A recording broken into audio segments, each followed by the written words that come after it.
Happy Friday, everybody. This is Chris at ScheduleBliss. I got a request to go over the scheduling of privates using the ScheduleBliss software. So I wanted to go over that today. So we're gonna begin by heading over to our schedule page. So here we are at the Studio Schedule Manager. So there are more advanced options that you can use for scheduling your privates, but let's just go over the basics today.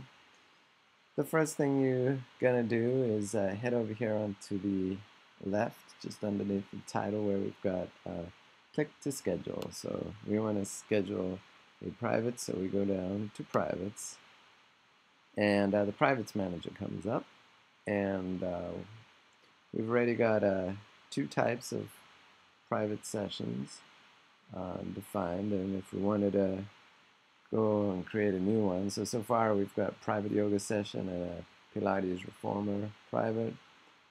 If we wanted to create a new one, we could go ahead and let's get that out there. Create a new one by clicking on the Create New Privates type, and you can give it a name, and let's see, maybe what about a personal training private? And level. So level can be useful if you've got to sub the session out to somebody else. Perhaps you'd want that teacher to know the level involved. So that can be helpful. So you can put it in or leave it out. Whatever is good for you. And give it a description if you'd like. You don't have to.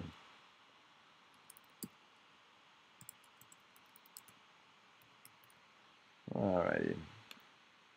So let's say that someone comes into the studio and they'd like to schedule a few private classes. So they'd like some yoga classes. So we're going to go ahead and click on schedule next to private yoga session.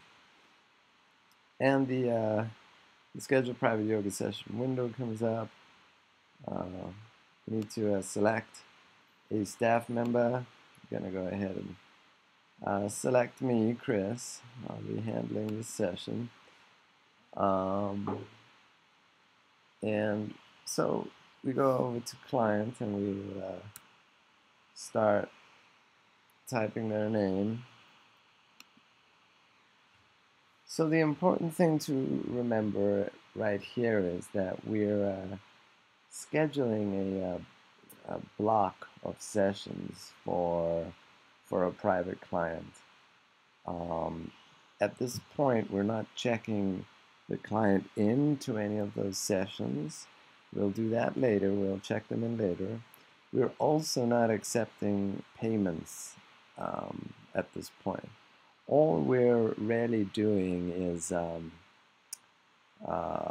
associating this client with this scheduled private, and also if you've got the room manager engaged, you'll be able to schedule which room this session will be in.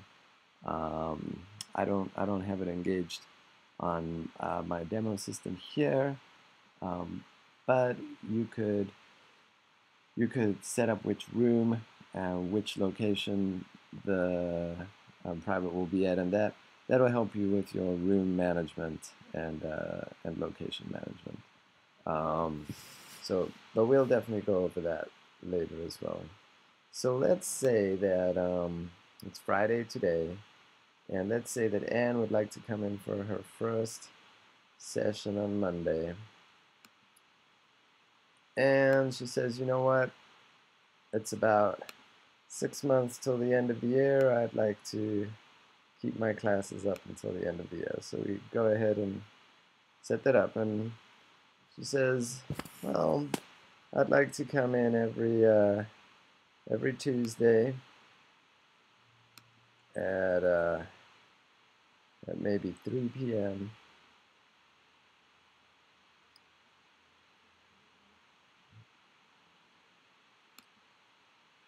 until 4 p.m. and every Friday at 10:30 till 11:30. Alright, so we go ahead and set that up. So here we have an option to set up a pay scale for that class, and we also have an option to give the staff member check-in access. So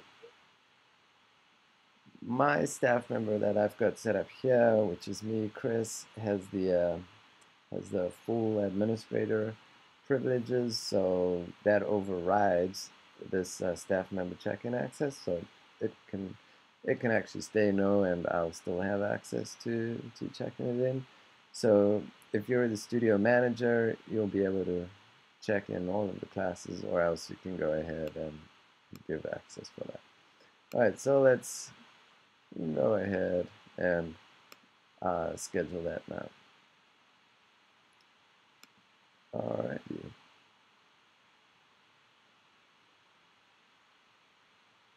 So we X out of that, and if we go forward to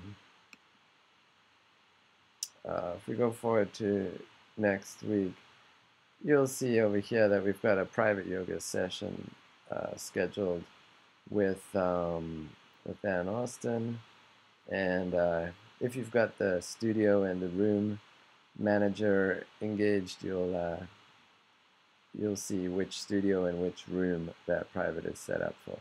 So I've only got one studio set up at the moment, just main, so that's set up there. So that's cool. So let's fast forward then to next Tuesday.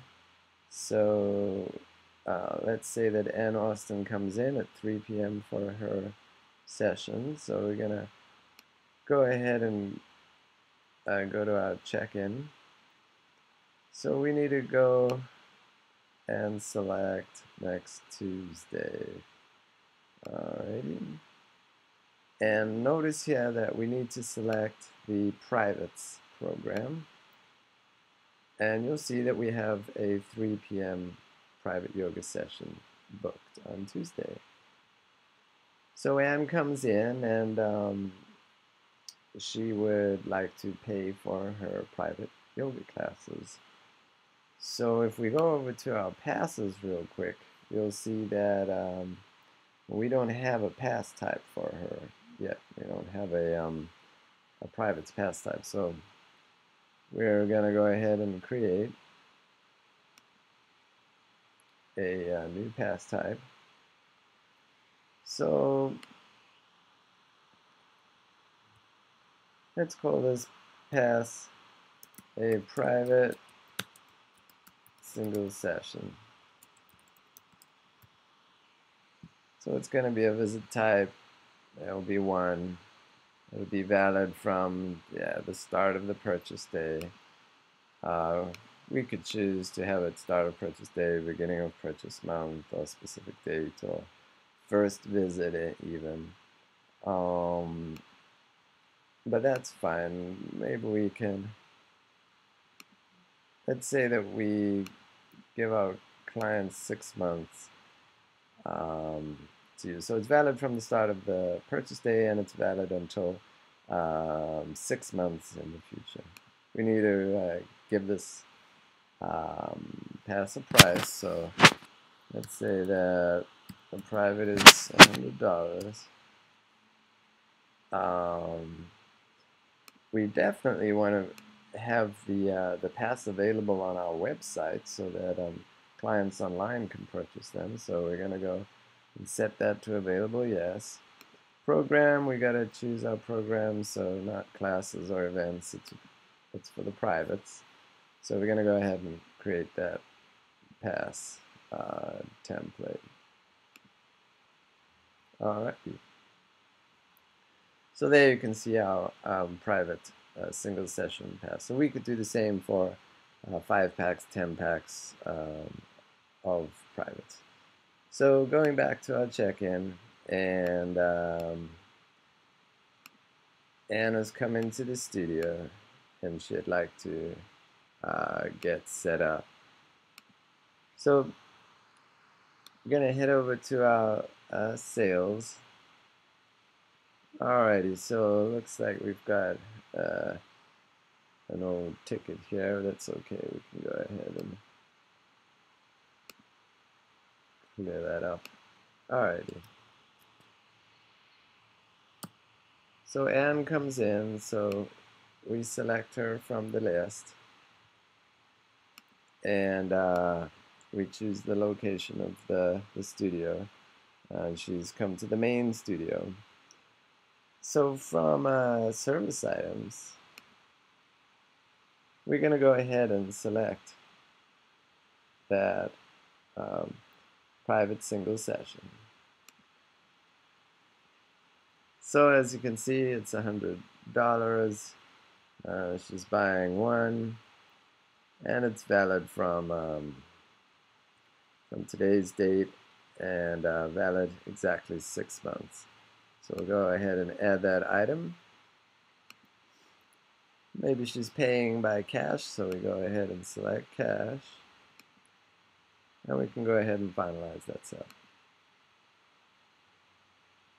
And then simply we start typing Ann, and she comes up.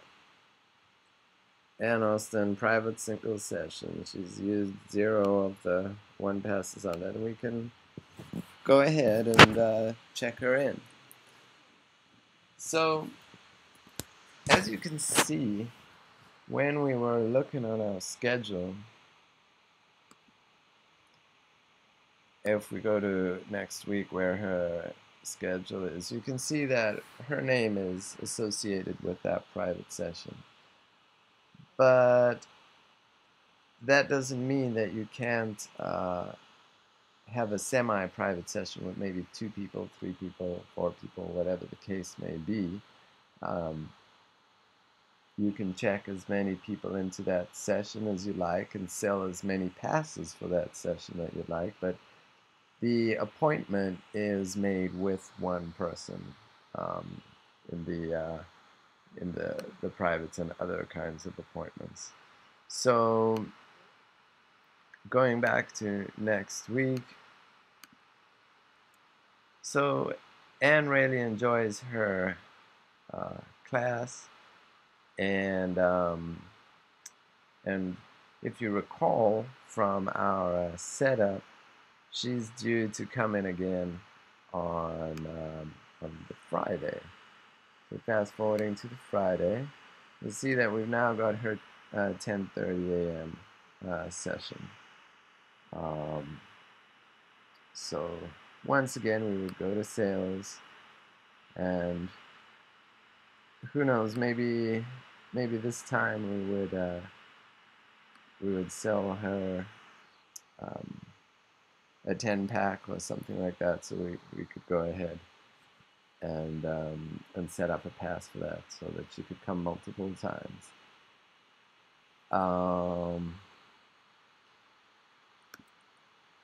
So just to show you that if you go to her client information page, you'll see that her attendance will be listed the same as other classes. So she came in with looks like a membership and auto pay, and then she switched over to drop-ins. She's got one active drop-in that hasn't been used,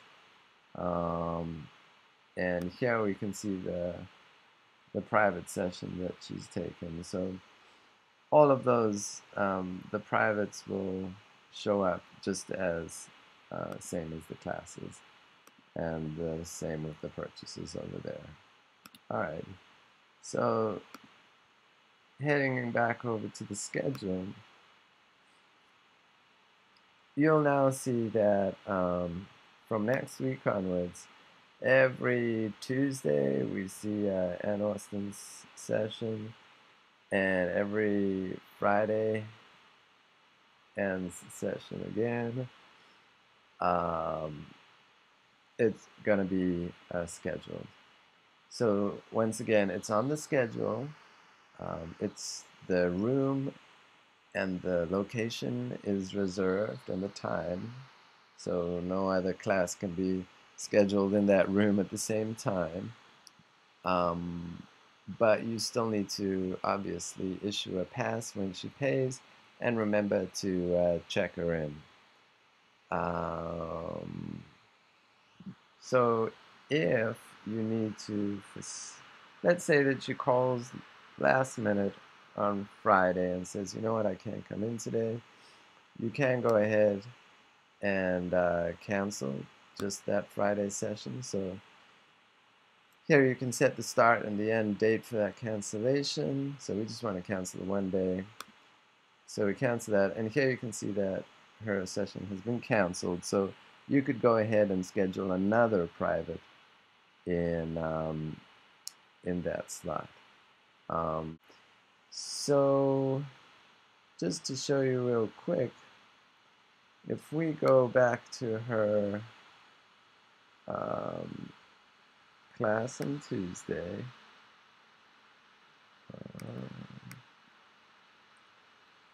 so let's say that she calls ahead and says, is it okay if I bring someone along to my private?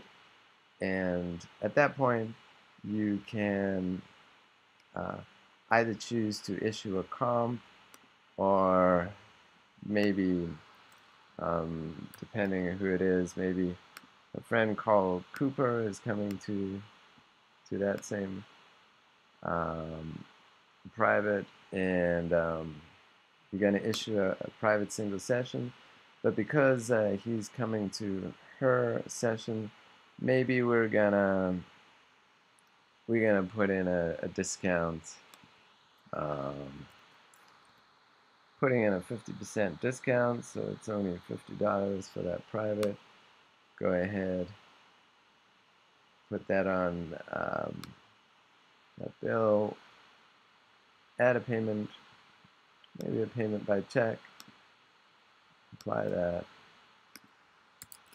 and then Carl can be checked in on that semi-private that's now for 2 people.